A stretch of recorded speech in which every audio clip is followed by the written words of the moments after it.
Luis Santezana Ergueta, La nueva Constitución contra los indígenas, La Paz, Bolivia, 2009. La nueva Constitución niega la propiedad indígena campesina.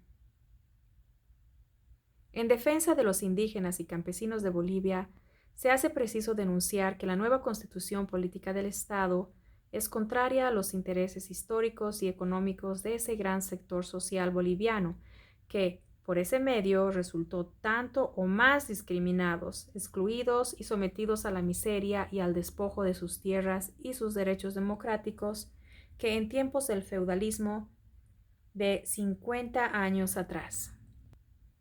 En forma concreta, los pequeños y medianos propietarios de tierras de todo el país, en primer lugar, contra lo que se afirma a tambor batiente, son arrebatados del derecho de propiedad de sus terrenos y quedan convertidos en simples poseedores o usufructuarios de sus terrazgos de miseria y por tanto condenados a la miseria, ya que la nueva Constitución establece que la pequeña propiedad indígena campesina es indivisible e inembargable, artículo 394.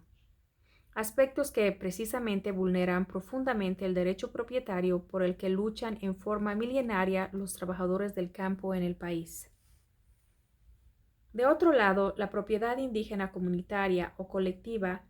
es indivisible, imprescriptible, inembargable, inalienable e irreversible, y no está sujeta al pago de impuestos a la propiedad agraria. Es más, por si fuera poco, para agravar esta situación contraria a los indígenas y campesinos en forma específica y cortante, la nueva Constitución Política del Estado establece que los pequeños propietarios de tierras están prohibidos de realizar las operaciones económicas de la compra-venta, permuta y donación de sus tierras,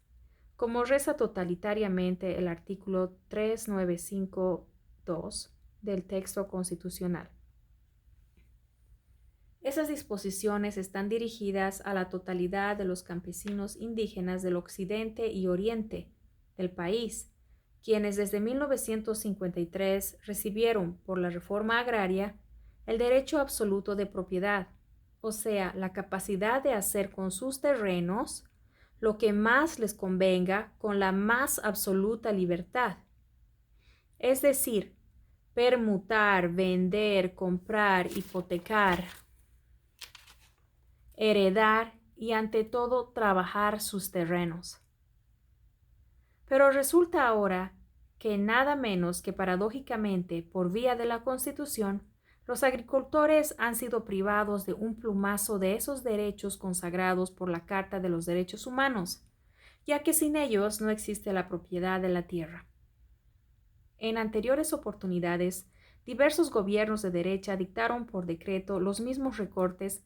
al derecho propietario de los indígenas y campesinos,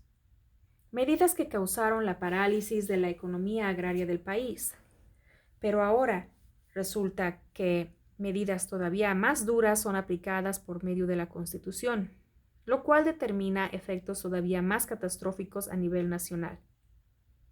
En efecto, por ese retroceso al sistema feudal de producción establecido por la nueva Constitución Política del Estado, más pronto que tarde caerá el nivel de las fuerzas productivas, bajará la producción, vendrán el hambre y la hambruna, desaparecerá el cambio en dinero, retornará el trueque, los agricultores solo producirán para uso personal y ya no mercancías para el mercado, etc. Es más, como los pequeños ocupantes de tierras retrocedieron de propietarios a meros tenedores, no podrán obtener las diversas formas de renta de la tierra, o sea que la nueva Constitución Política del Estado los condena a la miseria, lo cual no ocurre con los grandes propietarios de tierras que gozan ilimitadamente de esas ventajas y se enriquecen con los beneficios de la renta territorial que les da la propiedad del suelo. Se ha hecho circular la versión que se respeta la propiedad, que la nueva Constitución es de corte indigenista y que se combatirá el latifundio, etc. Pero esos fueran palabras y palabras, mientras que en los hechos, con esas medidas, se anuló la propiedad campesina e indígena de la tierra. O sea, se dictó medidas de ultraderecha neofeudales que serán de funestas consecuencias. La nueva constitución es antiindígena y anticampesina. Innegables e inconfundibles características antiindígenas y proorientales en lo que se refiere al contenido del fundamental asunto de las tierras, presenta el proyecto de la nueva constitución política que será rechazada o aprobada el día de a las citas, el 25 de enero siguiente. En efecto, en cuanto a la pequeña propiedad, el artículo 393, inciso segundo, señala: la pequeña propiedad es indivisible, constituye patrimonio familiar inembargable y no está sujeta al pago de impuestos o la propiedad agraria. Y el inciso siguiente señala que la propiedad comunitaria o colectiva se declara indivisible, imprescriptible, inembargable, inalienable e irrevisible, y no está sujeta al pago de impuestos a la propiedad agraria. Por otro lado, en cuanto a la propiedad agraria grande o empresarial, en especial en el Oriente, el texto del proyecto no hace la menor referencia a las indicadas limitaciones y recortes antidemocráticos a que están sometidas la propiedad pequeña o mediana indígena, y en esa forma, con ese silencio sepulcral, la propiedad empresarial grande goza de todas las ventajas para su desarrollo. Existen, como se observa a simple vista, profundas referencias en el trato que se da en ese nuevo texto a la pequeña propiedad y a la gran propiedad. Ese distinto tratamiento a la propiedad de la tierra para el occidente y el oriente del país origina no solo un tinte político diferente, sino también de discriminación social ostensible, ya que los grandes propietarios se les permite, ante todo, el goce absoluto de la renta territorial en todas sus formas, y por tanto a enriquecerse, mientras que a los indígenas pequeños propietarios, que son la mayoría del país, se les corta de raíz ese derecho y se los condena a la más terrible miseria. Así, la nueva carta sigue los lineamientos de la ley INRA de Sánchez de Lozada, que determinaron que la economía agraria del país se vuelque al oriente y sea abandonada la región occidental. El beneficio a los grandes propietarios de la tierra del oriente es aún más claro cuando el artículo 399 garantiza a todos los terratenientes a conservar sus terrenos. En efecto, ese artículo dice: los nuevos límites de la propiedad agraria tecnificada, 5.000 o 10.000 hectáreas, se aplicarán a los predios que hayan adquirido con posteridad a la vigencia de esa Constitución. A los efectos de la retroactividad de la ley, se reconocen y respetan los derechos de posesión y propiedad de acuerdo a ley. Por otra parte, la novísima Constitución crea otra profunda discriminación entre la población rural y urbana. Así, mientras las pequeñas, medianas y grandes propiedades rurales pueden ser revertidas, no pueden serlo los terrenos urbanos, aunque fuesen de 10 metros cuadrados, ya que gozan del derecho de propiedad absoluta. Al efecto, el artículo 57 dice en su parte final: la propiedad inmueble urbana no está sujeta a la reversión, determinación que profundiza el abismo entre la ciudad y el campo. ¿Por qué se aplica ahora por vía constitucional esa discriminación económica? Esta nueva Carta Magna es por siguiente más atrasada que la actual en vigencia, ya que solo se limita a señalar que el solar campesino y la pequeña propiedad se declaran indivisibles y tienen de carácter de patrimonio familiar inembargable, artículo 169, mientras no se aplica a las comunidades indígenas ninguna limitación, artículo 171. Es más, este proyecto constitucional resulta muchísimo más atrasado que la Ley de Exvinculación de Tierras de 1880, base del latifundismo feudal contemporáneo. Al parecer, de nada sirvió que el nuevo texto constitucional hubiese sido corregido y aumentado más de 6 veces, ya que en vez de superar los horrores de la carta anterior, más bien se ha procedido en sentido contrario. Vale decir que los ha agravado, o sea, que los campesinos e indígenas quedarán convertidos en meros usufructuarios o tenedores de sus parcelas de miseria, pues no podrán disponer de ellas libremente, y finalmente tampoco podrán trabajarlas y quedarán condenados a ir a vender su mano de obra a las ciudades o a los empresarios del Oriente que gozan de todos los derechos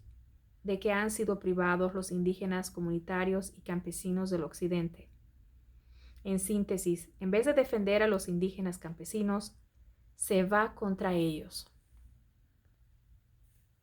Los latifundistas, los favorecidos por la nueva Constitución. Los sabios y expertos de la Asamblea Constituyente del Teatro Mariscal Sucre, que estudiaron y redactaron el capítulo 9, Tierra y Territorio, de la novísima Constitución Política del Estado,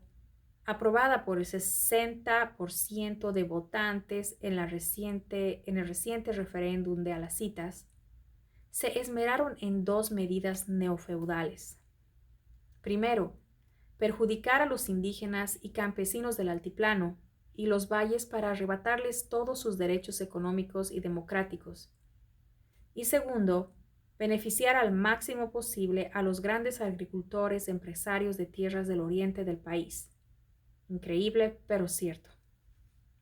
En primer lugar, pese a la limitación de la función social, los grandes dueños de tierras del Oriente se sienten muy satisfechos con el artículo 56, que garantiza la propiedad privada. Asimismo, el segundo término, el artículo 399, se le ha llenado de satisfacción porque la superficie de sus tierras no será tocada, en virtud del siguiente texto de derecha y neoliberal que no requiere comentario. Los nuevos límites de la propiedad agraria se aplicarán a los predios que se hayan adquirido con posteridad a la vigencia de esta Constitución. A los efectos de irretroactividad de la ley se reconocen y se respetan los derechos de posesión y propiedad agraria de acuerdo a la ley. De otro aspecto, los terratenientes orientales son beneficiados sin excepción con todos los derechos económicos liberales a la propiedad, beneficios que se priva y arrebata a todos los pequeños poseedores de tierras del país, en especial a los indígenas. En efecto, los latifundistas del Oriente gozan prácticamente del derecho de propiedad absoluto, ya que pueden dividir, vender, alquilar, heredar, hipotecar, etc., todas sus tierras, al contrario de los indígenas poseedores de pequeñas tierras que han sido despojados de todos los derechos económicos democráticos, ya que la pequeña propiedad es indivisible e inembargable. Artículo 394, inciso 2. Y peor aún, las tierras de los indígenas comunarios y la propiedad colectiva se declaran indivisibles, imprescriptibles, inembargables, inalienables e irreversibles y no están sujetas al pago de impuestos a la propiedad agraria, según la parte segunda del mismo artículo. Es más, los campesinos que recibieron tierras en dotación desde 1953 al presente están prohibidos expresamente a realizar compra, venta, permuta y donación de tierras entregadas en dotación. Artículo 395, inciso segundo. Una belleza feudal mergarejista. Esa flagrante discriminación entre los grandes agricultores del Oriente y los pequeños trabajadores de la tierra de los valles y el altiplano adquiere un nivel más agudo cuando la nueva Constitución establece que las propiedades agrarias pueden ser revertidas, mientras la de las ciudades no pueden serlo. Separación económica y racial, un verdadero apartheid, que aumenta la oposición entre la ciudad y el campo.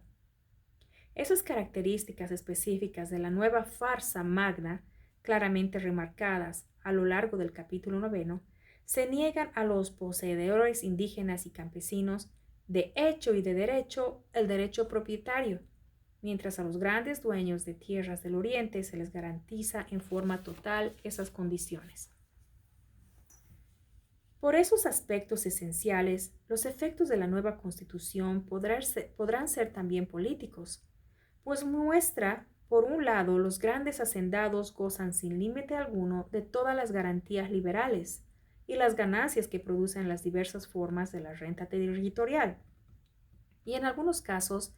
sin conocer su constitución, cocinada tras marchas forzosas durante 2 años al costo de unos 400 millones de dólares.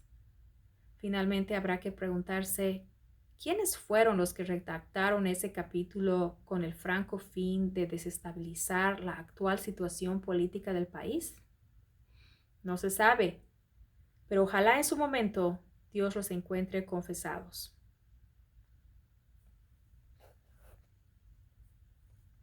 La Constitución es más atrasada que la Ley de Exvinculación de 1875. Debido a puntos de vista feudales y coloniales, así como al desconocimiento de la historia, economía y derecho agrario de Bolivia, los redactores de la nueva Constitución han contribuido a poner en vigencia, por vía del último referéndum, medidas agrarias tan reaccionarias y antiindígenas que son de muchísimo más atrasadas que las disposiciones de la Ley de Exvinculación de Tierras que dictó hace casi 150 años atrás el conservador presidente Tomás Frías. Efectivamente, quienes redactaron y aprobaron el capítulo 9, Tierra y Territorio, capítulo 2, de la nueva Constitución, al negar a los indígenas y campesinos en general los derechos económicos democráticos, resultaron ser más enemigos de esos sectores sociales que dicen representar, y que quienes el siglo antepasado redactaron la famosa Ley de Exvinculación de Tierras, con el agravante que en aquella oportunidad la medida fue dictada y aplicado solo por la vía de la ley, mientras ahora la nueva disposición, contraria en absoluto a los intereses de las masas campesinas, se les aplicará mediante la fuerza pública y por vía de la Constitución, el instrumento legal más contundente que existe. En efecto, desde el punto de vista económico, la Ley de Exvinculación de 1874 tuvo alto sentido democrático y antidemocrático y antifeudal, mientras la actual Constitución, en lo que se refiere a la tierra, resulta siendo absolutamente antidemocrática y neofeudal, al contrario de las proclamas retóricas de algunas autoridades que propongan un indigenismo a ultranza, pero que en los hechos resultan siendo enemigos de los indígenas. La Ley de Exvinculación de Tierras de 1874 dio a los indígenas derecho de propiedad absoluto sobre sus hallañas y parcelas, permitiéndoles disponer de sus terrenos con total libertad para que gocen de todos los beneficios que otorga la propiedad privada y permita el enriquecimiento de los trabajadores del agro, mientras ahora la novísima Constitución de Alacitas anula esos derechos a todos los campesinos y los condena a la miseria, al mismo tiempo al sistema feudal que se basa en la negación de la propiedad, al no poder el agricultor vender, hipotecar y en especial trabajar su tierra. Al respecto, se debe citar el artículo 1 de la Ley de 5 de octubre de 1874, que señala: los indígenas que posean terrenos, bien sea en su clase de originarios, forasteros, agregados o cualquier otra denominación, tendrán en toda la República el derecho de propiedad absoluta en sus respectivas posesiones bajo los linderos y mojones conocidos actualmente. Es más, el artículo 5 de esa ley, referido al ejercicio del derecho de propiedad, estableció lo siguiente: en consecuencia de las anteriores disposiciones, los indígenas podrán vender y ejercer todos sus actos de dominio sobre los terrenos que poseen, desde la fecha en que se les extienda sus títulos, en la misma manera y forma que establecen las leyes civiles respecto a las propiedades de los demás ciudadanos. Pero no solo eso, la nueva Constitución va mucho más atrás que la Ley de Exvinculación y se coloca a la altura a la altura de la legislación agraria de Melgarejo, quien de una plumada anuló el derecho de propiedad y todos los derechos económicos democráticos de los indígenas, que se vieron en la necesidad de tierras y se enriquecen ilimitadamente. Los campesinos indígenas que trabajan de sol a sol caen en la ruina y se empobrecerán aún más en forma sostenida. Además, esa medida constitucional hará que la agricultura del Argente desarrolle y de la zona interandina perezca. A la par, esa división tendrá efecto político y se agudizará la división entre la región de la Media Luna y la occidental, creando nuevas condiciones para una guerra civil, más a la corta que a la larga. De ahí que la nueva constitución es antidemocrática y antiindígena y a la vez es francamente empresarial.